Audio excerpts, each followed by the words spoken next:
gwrs, chi'n gallu gweud yn syth bod fi'n frenhinol. Wy'n edrych fel brenhines, so chi'n credu a touch of the Princess Margaret. Wy'n gwybod eriod bod fi'n wahanol, ond dim ond yn ddiweddar nes i ddod i ddeall mai fi yw gwir frenhines Cymru. Roedd Llywelyn yn Lliw Olaf yn hen daid i fi. Wel, wy'n credu ni, na be wedodd chwa'r nain ta beth, a fi'n credu bod hi'n gweud y gwir. Felly, mae'n siŵr bod eich gyndeidiau chi'n weision i'n gyndeidiau i. Sweet, ynddo fe? Y peth yw nawr, yw i gael Cymru ddeall taw fi yw i brenhines nhw.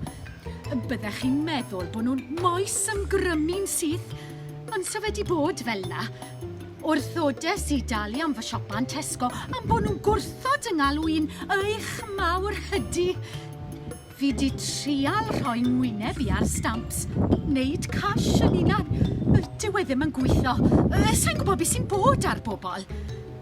Ac am y busnes coron ma, wel, ddim fi ddwgo fe wrth gwrs.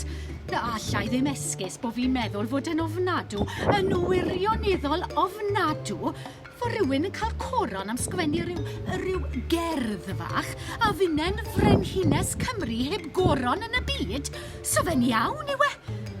Ar seremoni na'n Eisteddfod, mae dyn nhw'r orsedd na di gwisgo lan i gyd a'r merched bach yn danso. Wel, bydde na'n berffeth i fi. Sa'i moyn coron bardd, ond licen i goron, rhaid gweud. Fi'n siwto bach o bling. A dyle'r archdderwydd roi fwclis i fi tra ma fe wrthi hefyd. Ta beth, nid fi ddwgodd y goron. Siaradwch dy Gres neu Alban.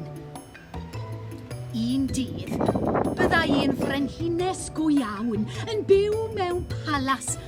Falle yn San Fagan, falle yng Nghastell Carnarfon, falle'n Trego Mills, Merthyr Tydfil. Ac fe fydd pob un ohonoch chi'n gorfod moes ymgrymu fi. Gewch chi weld, un dydd fi fydd yn gwisgo'r goron.